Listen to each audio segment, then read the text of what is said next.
Alkana Mubangai Dikema Nalungsim Temyang Kwa Bangai Totan in Bayon Tu Natiltin Totan in Naginta Lohangin Agukin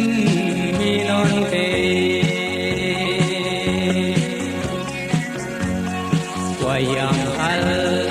ng hayong alumsim verpahe kalapil luanahi ay kwaminon kay nakomdan ibelin lupana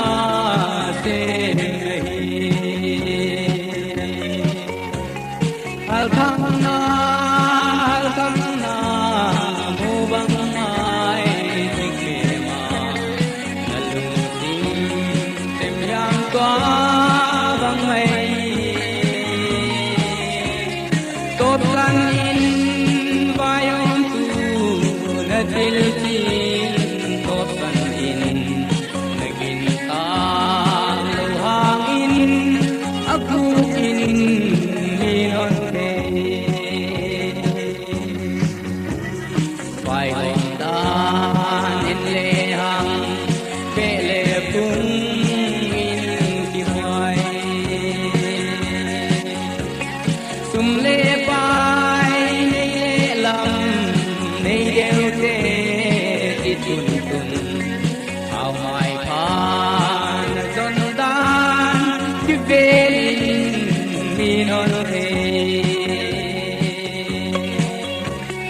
Alkana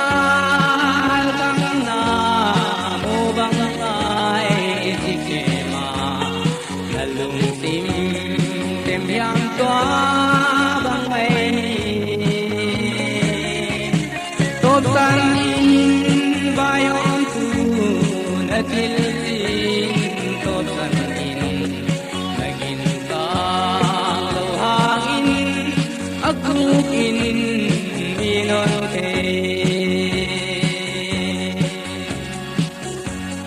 Bekat pung patikay liwalo hangadi Sabto amlet kusumbay homikin kwani mo Matyan kay tingalin nahin kwa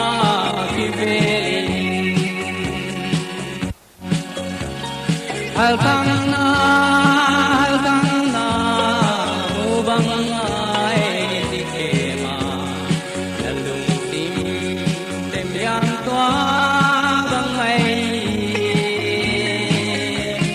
Totan in Bayon Tu Natiltin Totan in Naginta Luhangin Agukin Minon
Yang